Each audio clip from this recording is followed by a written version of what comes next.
दोस्तों आज हम शुरू कर रहे हैं basic English speaking and grammar with all vocabularies. तो आज हम सबसे पहले बात करने वाले हैं टेंसेस के बारे में। देखिए, इंग्लिश के अच्छा बोलने के लिए और इंग्लिश को अच्छा समझने के लिए हम लोगों के लिए सबसे ज्यादा जरूरी है कि हम लोग सबसे पहले टेंसेस को क्लियर करें, और उसी के साथ साथ हम लोगों को कम से कम 1000 या 1500 वोकेबुलरीज यानी वर्ब्स का आना जरूरी है। तो हम इस क्लास के अंदर टेंसेस भी क्लियर कराएंगे इंशाल्लाह, और आपको वोकेबुलरीज भी याद कराएंगे, और इसी के साथ साथ ग्रामर भी आपको क्लियर कराएंगे इंशाल्लाह। देखिए, इंग्लिश अच्छा बोलने के लिए हम लोगों को जरूरत पड़ती है टेंसेस की। टेंस तीन होते हैं, तीन तरह के टेंसेस होते हैं: present tense, past tense and future tense. तो आज हम जो बात करने वाले वो प्रेजेंट के बारे में बात करने वाली है, जो हमारी आज की क्लास है। इस क्लास में हम समझेंगे प्रेजेंट इंडेफिनिट टेंस क्या होता है। देखिए, जो टेंसेस होते हैं प्रेजेंट यानी जो हम अभी हाल फिलहाल में काम कर रहे हैं या करते हैं या अभी कर चुके हैं या करते चले आ रहे हैं, इसको हम प्रेजेंट टेंस बोलते हैं। ये जो हमारे सारे काम होते हैं ये प्रेजेंट इंडेफिनिट के अंदर जाते हैं। इसी तरीके से इस प्रेजेंट की भी चार कंडीशन होती है: present indefinite and present continuous and present perfect and third and fourth present perfect continuous. इसी तरीके से हर एक की प्रेजेंट की भी चार किस्में होगी, पास्ट की चार किस्में होगी, और फ्यूचर की सिर्फ तीन किस्में होगी। तो जो आज हम बात करेंगे प्रेजेंट इंडेफिनिट टेंसेस के बारे में। एक इंसान को अच्छी इंग्लिश बोलने के लिए चंद चीजों की जरूरत पड़ती है, जिसमें सबसे पहली चीज आती है वर्ब। वर्ब यानी किसी भी चीज को हम वर्ब कहते हैं, किसी भी काम को आना जाना, यानी जिस चीज में ना नी का यूज होता है उसको हम वर्ब कहते हैं। तो इंग्लिश अच्छी बोलने के लिए, इंग्लिश अच्छी आने के लिए सबसे जो मेन चीज है वो है हमारा, हमको लोगों को वर्ब आनी चाहिए। इसी तरीके से अच्छी इंग्लिश बोलने के लिए, अच्छी इंग्लिश को समझने के लिए, इसी तरीके से सबसे ज्यादा जो अहम किरदार निभाते हैं वो निभाते हैं टेंसेस।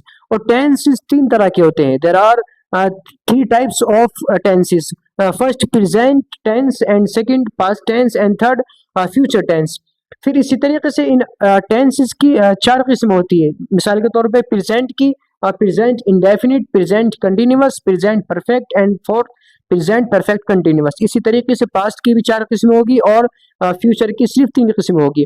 प्रेजेंट इंडेफिनिट जो आज का हमारा लेसन है, इसमें क्या होता है कि प्रेजेंट में हम जो काम करते हैं वो हमारा प्रेजेंट में जाता है। फॉर एग्जांपल, हम अभी टीचिंग कर रहे हैं, हम अभी पढ़ रहे हैं या पढ़ा रहे हैं, तो हमारा ये पढ़ना पढ़ाना अभी प्रेजेंट के अंदर जाता है। इसी तरीके से हम कोई काम रेगुलर कर रहे हैं, वो भी हमारा प्रेजेंट में जाता है, प्रेजेंट कंटिन्यूअस उसको बोलते हैं। इसी तरीके से हमने अभी हाल फिलहाल में कोई काम किया है, फॉर एग्जाम्पल मैंने खाना खा लिया, तो ये हमारा खाना खाने प्रेजेंट परफेक्ट में जाता है, यानी प्रेजेंट में जाता है। इसी तरीके से हम किसी काम को एक लंबे टाइम से या सुबह से शाम से किसी भी टाइम से एक वक्त से करते चले आ रहे हैं, तो हमारा वो भी प्रेजेंट के अंदर जाता है, उसको बोलते हैं present perfect continuous. And today we will talk about present indefinite tenses. तो इसको बनाने का बड़ा आसान तरीका है कि देखिए, इसके लिए हमें डबल एच फैमिली में से भी याद होनी चाहिए। देखिए, आई सबसे पहले आता है। आई ये क्या है? ये सब्जेक्ट है। इसी तरीके से वी, आई मीन्स मैं, वी मीन्स हम, आगे sorry I we, you, you means तुम। इसी तरीके से आता है दे, दे मीन्स वो सब। और हम बोलेंगे प्लूरल्स, PLURAL, प्लूरल। प्लूरल बोलते हैं कि एक से ज्यादा को, for example students, farmers, engineers, doctors, इन सबको हम कहेंगे प्लूरल। इनके साथ देखिए, हम जब भी किसी भी वर्ब का यूज करेंगे तो उसके लिए हम सिंपल यूज करेंगे, वर्ब को सिंपल इस्तेमाल करेंगे। फॉर एग्जांपल, मैं जाता हूं तो हम कहेंगे आई गो, मैं जाता हूं। ठीक इसी तरीके से हम सोचते हैं, हम बनाएंगे वी थिंक, हम सोचते हैं, हम कहेंगे आप आते हैं, यू कम। यानी इन सब के साथ में हम आई के, वी के, यू के, दे के एंड प्लूरल के साथ हम लोग वर्ब का बिल्कुल सिंपल यूज करेंगे, इसके साथ कोई और हम ऐड नहीं करेंगे। इसी तरीके से हम कहेंगे स्टूडेंट्स, स्टूडेंट्स स्लीप, यानी तलबा सो रहे हैं। तो यहाँ पर हम I we you they and plural के साथ हम वर्ब की बिल्कुल सिंपल वर्ब को हम इस्तेमाल करेंगे। अब जब बात हम करते हैं इनके अलावा यानी सिंगुलर की, सिंगुलर के साथ क्या होता है कि जब हम सिंगुलर का यूज करेंगे प्रेजेंट इंडेफिनिट के अंदर, तो वहां पर हम प्रेजेंट इंडेफिनिट में सिंगुलर के साथ एस या एस का इस्तेमाल करेंगे। फॉर एग्जांपल देखिए, ही, इसी तरीके से शी, इट, या हम कहेंगे सिंगुलर ही मीन्स वो यानी एक मर्द, शी मीन्स वो यानी एक औरत, इट मीन्स ये वो कुछ भी। इसी तरीके से सिंगुलर यानी एक सिंगल इंसान या सिंगल औरत, फॉर एग्जांपल हामिद, शाकिर, खालिदा, फातिमा, कोई भी। तो इनके साथ हम क्या करेंगे, जब प्रेजेंट इंडेफिनिट के हम सिंपल टेंस बनाएंगे तो उस सिंपल टेंस के अंदर हम इनके साथ सिंगुलर के साथ वर्ब के साथ एस या एस का यूज करेंगे। फॉर एग्जांपल देखिए, he she it singular plus S या ई एस, और यहाँ पर हम I we you they plural के साथ सिंपल वर्ब का इस्तेमाल करेंगे। ठीक है, तो इसका यूज हम कैसे करेंगे इसको हम समझते हैं। देखिए, सिंगुलर को जब हम प्रेजेंट इंडेफिनिट के अंदर इस्तेमाल करते हैं तो वहां पर एस या एस का हम यूज करते हैं। हम सेंटेंस बनाएंगे, ही गो, वो जाता है, तो यहाँ पर हम गो का यूज नहीं करेंगे बल्कि गोज का यूज करेंगे। ही गोज, GOES, यानी हम यहाँ पर ES का यूज करेंगे। सिंगुलर के साथ प्रेजेंट इंडेफिनिट के अंदर वर्ब, जब हम वर्ब का यूज करेंगे तो वहां पर एस या ES का यूज करेंगे, इसको आप याद रखें।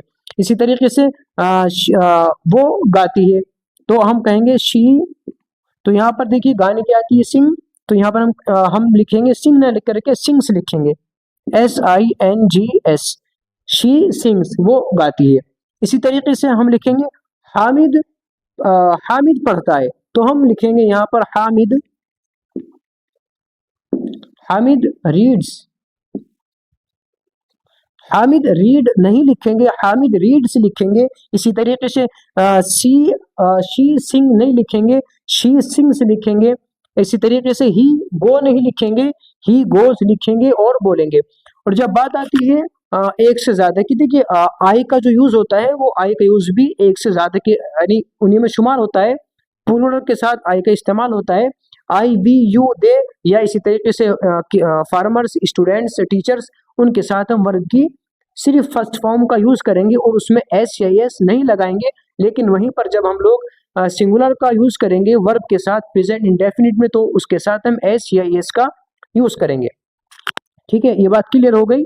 इसको आप प्रैक्टिस करें, एक कॉपी ले लें और उस कॉपी के अंदर आप इसको लिखें। जितना ज्यादा आप लिखेंगे, प्रैक्टिस करेंगे, उतना आपका इंग्लिश स्पीकिंग के अंदर इम्प्रूव बढ़ेगा। ठीक है, तो यहाँ पर बात हो गई हमारी प्रेजेंट इंडेफिनिट के वर्ब में कहाँ पर एस लगता है और कहाँ पर एस लगता है। अब देखिए इसी को हम, ये थे हमारे प्रेजेंट इंडेफिनिट के सिंपल टेंसेस जिसको हम बोलते हैं अफर्मेटिव सेंटेंसेस। अब हम प्रेजेंट इंडेफिनिट के नेगेटिव सेंटेंसेस को समझते हैं। वहां पर हम किस तरीके से वर्ब का यूज करेंगे और वर्ब के साथ निगेटिव के लिए हम क्या इस्तेमाल करेंगे, इसको हम बहुत बारीकी से हम समझेंगे। देखिए, आता है प्रेजेंट के नेगेटिव सेंटेंसेस। ठीक है, प्रेजेंट के नेगेटिव सेंटेंसेस में हम जब इस्तेमाल करेंगे तो वहां पर वर्ब के साथ क्या लगाएंगे, उसको कैसे इस्तेमाल करेंगे, इसको हम समझते हैं। मैं नहीं सोचता, हम सिंपल बनाएंगे, आई के साथ हम लगाएंगे डू नॉट, या इसका हम मिला के कर देंगे डोंट। हम लिखेंगे आई। देखिए, जब भी हम प्रेजेंट इंडेफिनिट के नेगेटिव सेंटेंसेस बनाएंगे तो वहां पर निगेटिव बनाने के लिए, नहीं के लिए हम डू नोट का यूज करेंगे। डू नोट, मैं नहीं जाता, I do not go, I do not गो, मैं नहीं जाता। यह हम कह सकते आई डोंट गो, मैं नहीं जाता। इसी तरीके से हम लिखेंगे वी, यानी अभी हम यहाँ पर प्लूरल का इस्तेमाल करेंगे, सिंगुलर का इस्तेमाल नहीं करेंगे। हम कहेंगे हम नहीं पढ़ते, हम लिखेंगे वी डू नोट रीड। अब हमें बोलना है कि वो सब नहीं समझते, तो इसको आपको बनाना है कि वो सब नहीं समझते का हम क्या लिखेंगे। मैं आपको बता देता हूँ कि वो सब के लिए आता है दे। अब दे के बाद क्या आना है और क्या ऑब्जेक्ट आना है, क्या सब्जेक्ट आना है, क्या वर्ब आना है, इसको आप बनाएंगे, इसको मैं नहीं बनाता। इसी तरीके से हम लोग प्लूरल का इस्तेमाल करेंगे। फॉर एग्जाम्पल फार्मर्स, फार्मर्स नहीं खाते, हम लिखेंगे farmers do not eat. Farmers यानी किसान नहीं खाते, क्या क्या नहीं खाते, हम आगे ईट फूड कर सकते हैं, किसान खाना नहीं खाते, हम इसको बोल सकते हैं farmers do not eat the food या फूड। तो इसी तरीके से जहां पर देखिए प्रेजेंट इंडेफिनिट के नेगेटिव सेंटेंस का भी वही फॉर्मूला है जो प्रेजेंट इंडेफिनिट का एस या ईएस का है। देखिए जब हम बात करेंगे प्लूरल की, ठीक है, तो वहां पर हम सिंपल लगाएंगे डू नॉट। जब हम बात करेंगे प्रेजेंट इंडेफिनिट के नेगेटिव सेंटेंसेस की, तो वहां पर हम नेगेटिव के लिए डू नॉट का इस्तेमाल नहीं करेंगे, बल्कि हम यहाँ पर इस्तेमाल करेंगे डज नॉट। डू नॉट की जगह डज नॉट, यानी जो वर्ब के अंदर एस या एस आ रहा था वो हम डू नॉट के अंदर लगा देंगे, डज नॉट हो जाएगा। ठीक है, फॉर एग्जाम्पल देखिए ही, शी, इट या सिंगुलर, देखिए इसके साथ plus does, D O E S, does not plus object. ठीक है, देखिए प्रेजेंट इंडेफिनिट में जो हमारा एस या एस आ रहा था सिंगुलर के साथ, वो हमारा एस या एस वर्ब के अंदर से खत्म होकर के डू नॉट के अंदर लग जाएगा, तो हमारा डू नॉट बन जाएगा डज नॉट। हम सेंटेंस बनाएंगे, वो नहीं सोचता, तो ही डू नॉट की जगह हम लिखेंगे does not. He does not think. ठीक है, यानी प्रेजेंट इंडेफिनिट के अंदर नेगेटिव में वर्ब का एस एस हटा करके डू नॉट के साथ लगा देंगे तो वो बन जाएगा डज नॉट। ठीक है, इसी तरीके से हम लिख देंगे, सिमिलर का यूज करेंगे, तो वहां पर भी हम फॉर एग्जांपल एक हम सेंटेंस बनाते हैं, she does not eat the food. ठीक है, शी डज नॉट क्यों है, इसलिए कि शी एक सिंगुलर है और निगेटिव सेंटेंसेस है, तो निगेटिव सेंटेंस के अंदर डू नॉट की जगह हम डज नॉट का इस्तेमाल करेंगे सिंगुलर के साथ। ठीक है, ये बात क्लियर होगी। इसको भी आप, मैं बहुत जल्द छोटा सा एक वीडियो बनाना है, तो इसको हम जल्दी से इस लेसन को पूरा करने के बाद आप इसकी प्रैक्टिस करेंगे, इसको आप अपनी कॉपी के अंदर लिखेंगे, और जो बात नहीं आए समझ में उसको आप कमेंट भी कर सकते हैं। ठीक है, तो हम इस नेगेटिव प्रेजेंट इंडेफिनिट के नेगेटिव सेंटेंस के अंदर हम क्या समझें कि प्रेजेंट इंडेफिनिट के नेगेटिव सेंटेंस में आई वी यू दे प्लूरल के साथ हम डू नॉट का इस्तेमाल करेंगे, और सिंगुलर में यानी ही, शी, इट या कोई भी सिंगुलर, हामिद, शाकिर, खालिदा, फातिमा, उसके साथ हम डू नॉट नहीं इस्तेमाल करेंगे, डज नॉट का इस्तेमाल करेंगे। ठीक है, ये थे हमारे प्रेजेंट इंडेफिनिट के नेगेटिव सेंटेंसेस। अब आगे हम बात करते हैं, क्योंकि हमें अभी प्रेजेंट इंडेफिनिट को बिल्कुल फिनिश करना है। अब हम बात करेंगे प्रेजेंट इंडेफिनिट के प्रेजेंट इंडेफिनिट के इंट्रोगेटिव सेंटेंसेस के बारे में। इंट्रोगेटिव मतलब ये सवालिया क्वेश्चन या हमारे सेंटेंस में जाते हैं। फॉर एग्जांपल हमने बात की प्रेजेंट इंडेफिनिट की, मैं जाता हूँ, उसके बाद हमने बात की प्रेजेंट इंडेफिनिट के नेगेटिव सेंटेंसेस की, आई डू नॉट गो, मैं नहीं जाता। अब बात करेंगे क्या मैं जाता हूँ, यानी इंट्रोगेटिव सेंटेंस प्रेजेंट इंडेफिनिट का कैसे बनाएंगे। तो हम क्या करेंगे, बहुत ज्यादा आसान है। देखिए हमने अभी नेगेटिव सेंटेंस बनाए थे, तो नेगेटिव में हमने क्या किया था, I do not go, I do not go, मैं नहीं जाता। अब हम इसी को प्रेजेंट इंडेफिनिट के नेगेटिव सेंटेंस को हम इंट्रोगेटिव सेंटेंस बनाएंगे, तो इसको हम क्या करेंगे कि डू को उठा करके हम शुरू में रख देंगे, नॉट नहीं आएगा, बल्कि हम डू को उठा करके शुरू में रख देंगे, तो हमारा ये सेंटेंस अफर्मेटिव सेंटेंस बन जाए, इंट्रोगेटिव सेंटेंस बन जाएगा। फॉर एग्जांपल हम लिखना है क्या मैं सोचता हूँ, तो हम क्या करेंगे, डू को शुरू में लगा देंगे, do I think, do I think, क्या मैं सोचता हूँ, क्या मैं जाता हूँ, डू आई गो, क्या मैं समझता हूँ, डू आई अंडरस्टैंड, क्या मैं नहाता हूँ, डू आई बाथ, क्या हम सब मार्केट जाते हैं, do we go to market, क्या वो।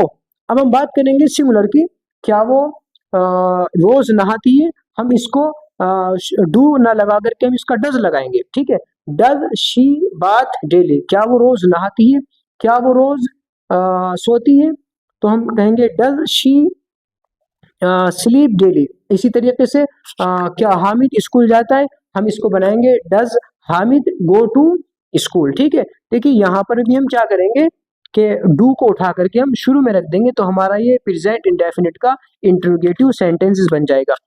ठीक है, सिंगुलर की बात करेंगे तो डज को उठा करके शुरू में रख देंगे, और अगर प्लूरल की बात हम करेंगे तो वहां पर डू को उठा करके हम शुरू में रख देंगे। तो हमारा ये प्रेजेंट इंडेफिनिट का जो हमारा एक लेसन था, ये हमारा उम्मीद है कि क्लियर हो गया होगा। अब मैं इसको एक दफ़ा और समझा देता हूँ बहुत शॉर्टली। देखिए प्रेजेंट इंडेफिनिट के 3 तरह के सेंटेंस बनते हैं। पहला आता है अफर्मेटिव, ठीक है, अफर्मेटिव। दूसरा आता है नेगेटिव, ठीक, एंड थर्ड आता है इंट्रोगेटिव, ठीक। तो इसमें क्या होता है, affirmative simple sentences, for example मैं जाता हूँ, मैं सोचता हूँ, मैं खाता हूँ, हम जाते हैं, हम नहाते हैं, हम बात करते हैं, हम सोचते हैं, हम नमाज पढ़ते हैं, हम कुरान पढ़ते हैं। ये सारे हमारे प्रेजेंट डेफिनेट के अफर्मेटिव सेंटेंसेस हुए। निगेटिव की बात करेंगे तो निगेटिव में डू नॉट लग जाता है या डज नॉट लग जाता है, यानी नहीं वाले सेंटेंस बन जाते हैं। जैसे मैं नहीं नहाता, मैं नहीं खाता, मैं नहीं पीता, मैं नहीं जाता, मैं नहीं आता, या हम नहीं जाते, या वो नहीं जाती, या वो सब नहीं आते। इंट्रोगेटिव में क्या होता है कि सवाली जुमले हमारे बन जाते हैं। क्या मैं सोचता हूँ, डू आई थिंक, क्या वो जाती है, डज शी गो। तो इसी तरीके से हम इसको समझेंगे, इसकी प्रैक्टिस करेंगे। ये हमारा आज का जो लेसन है प्रेजेंट इंडेफिनिट टेंस है। आप इस वीडियो को ज़्यादा से ज़्यादा शेयर करें। इस वीडियो के ज़रिए से आप अपनी इंग्लिश स्पीकिंग को अच्छा इंप्रूव कर सकते हैं, अच्छी स्पीकिंग आप कर सकते हैं। आप ग्रामर को भी इंशाल्लाह समझेंगे। इसी तरीके से हम आगे आपको बताएंगे कि वर्ब्स की first, second and third form क्या होती है, जो हमारा प्रेजेंट परफेक्ट है। इसी तरीके से पास्ट टेंसेस के अंदर उनका इस्तेमाल होता है। इसी तरीके से जो कुछ यूजेस होते हैं, for example use of will, use of shall, use of about to, use of should be, use of, बहुत सारे हमारे यूजेस होते हैं, उसको हम इंशाल्लाह बताएंगे। आप जुड़े रहिए, देखते रहिए, पढ़ते रहिए।